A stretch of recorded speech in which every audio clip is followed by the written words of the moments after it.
ఈ ఇన్స్టెంట్ రవ్వ ఊతప్పాన్ని ఒక్క 15 నిమిషాల్లోనే తయారు చేసుకోవచ్చండి. చాలా బాగుంటుంది. చాలా స్పాంజీగా ఈ కొబ్బరి చట్నీలో నంచుకుని తింటే ఇంకా చాలా టేస్టీగా ఉంటుంది. వంట రాని వాళ్ళు కూడా చాలా సులువుగా చేసేయచ్చు. ఈ ఇన్స్టెంట్ రవ్వ ఊతప్పం తయారు చేసుకోవడానికి ముందుగా మిక్సింగ్ బౌల్ తీసుకుని దాంట్లోకి 1 కప్పు బాంబే రవ్వను వేసుకోండి. అంటే సూజీ అంటారు, ఉప్మా రవ్వ అంటారు కదా, అది. అరకప్పు పెరుగు, 1/2 టీ స్పూన్ వంట సోడా, రుచికి సరిపడా ఉప్పు వేసి 1 కప్పు నీళ్లు వేసి 1 స్పూన్ తోటి ఇవన్నీ బాగా కలిసే విధంగా ఈ విధంగా కలుపుకోండి. ఎక్కడ ఉండలు లేకుండా ఉండేలాగా కలుపుకోవాలి.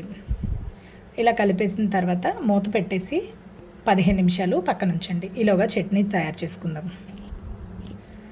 కొబ్బరి చట్నీ కోసం ఒక మిక్సీ జార్ తీసుకుని ఫ్రెష్గా కొట్టిన 1/2 కప్పు కొబ్బరి ముక్కలు, 1/4 కప్పు పుట్నాలు, 1/4 కప్పు వేయించిన పల్లీలు, 7 లేదా 8 కారం గల పచ్చిమిర్చి, 2 వెల్లుల్లి రెబ్బలు, 1 టీ స్పూన్ జీలకర్ర, రుచికి సరిపడా ఉప్పు వేసి ముందే నీళ్లు వేయకుండా ఒకసారి గ్రైండ్ చేసుకుని తర్వాత 1 కప్పు నీళ్లు వేసి మెత్తగా గ్రైండ్ చేసుకుని తీసుకుంటే మనకి టేస్టీగా ఉండే కొబ్బరి చట్నీ తయారైపోతుంది. దీనికి పోపు పెట్టుకుంటే కొబ్బరి చట్నీ రెడీ.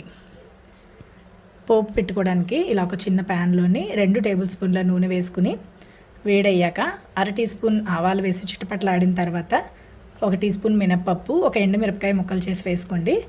కొంచెం కరివేపాకుని వేసి స్టవ్ ఆఫ్ చేసి ఆ పోపుని చట్నీలో వేసుకుని కలిపేసుకోండి.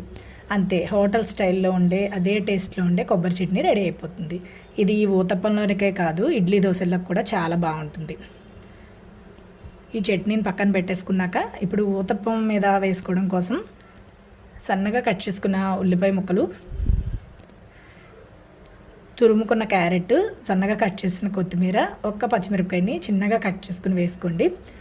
వీటన్నిటిని కూడా ఇక్కడ నేను చూపిస్తున్న విధంగా బాగా మిక్స్ చేసేసుకోండి. ఇలా చేసుకుంటే చక్కగా దోశల మీద వేసుకోవడానికి బాగుంటుంది.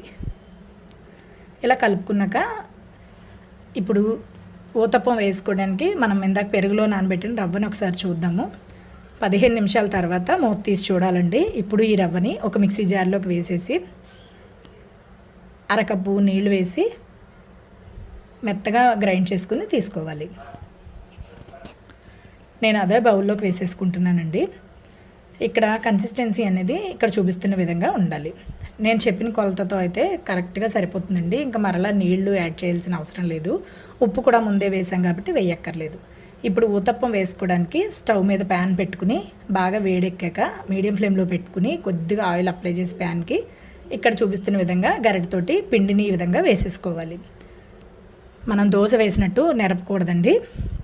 ఇలా వేసేసుకున్నాక మంటను medium to high flame adjust చేసుకుంటూ ఉంటే చూడండి పైన ఈ విధంగా చిన్న చిన్న హోల్స్ లాగా వచ్చేస్తాయి. చూడడానికి చాలా బాగుంటుంది. ఊతప్పం వేసేసిన తర్వాత చుట్టూరా 1 స్పూన్ నూనె వేసుకోవాలి.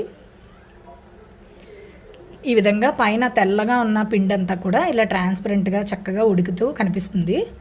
ఈ విధంగా రంగు మారిపోయిన తర్వాత మనం దీన్ని వెనక్కి టర్న్ చేయక్కర్లేదండి. ఒక ప్లేట్లోకి తీసుకుని సర్వ్ చేసేసుకోవచ్చు. ఇంకొక ఆనియన్ ఊతప్పం వేసి చూపిస్తున్నాను. ఇంకొక గరిట ఊతప్పంలాగా పిండి వేసేసి చుట్టూరా ఆయిల్ వేసి మనం తయారు చేసుకున్న ఆ ఉల్లిపాయ, క్యారెట్, కొత్తిమీర మిశ్రమాన్ని పైన ఈ విధంగా వేసుకుని మీడియం టు హై ఫ్లేమ్లో బాగా కాలనివ్వాలి. ఇది మనం మధ్యలో ఆనియన్స్ అవి వేసాం కదా, అక్కడ పిండి కొంచెం తెల్లగా ఉంటుంది. అందుకని ఒక్కసారి ఇలా వెనక్కి టర్న్ చేసి తీసేసే ముందు జస్ట్ కొన్ని సెకండ్లు అలాగా ఉంచి మనం ప్లేట్లోకి తీసి సర్వ్ చేసేసుకోవచ్చు. ఇంతేనండి, ఇన్స్టెంట్ రవ్వ ఊతప్పం అనేది రెడీ అయిపోయింది.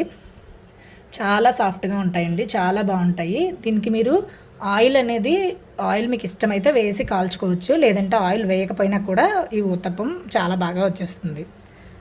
ఇంతేనండి, ఈ వీడియో చూసి మీరు ఇన్స్టెంట్ రవ్వ ఊతప్పం విత్ కొబ్బరి చట్నీ ఇంట్లో చేసుకుంటే ఎలా వచ్చిందో నాకు తప్పకుండా తెలియచేయండి.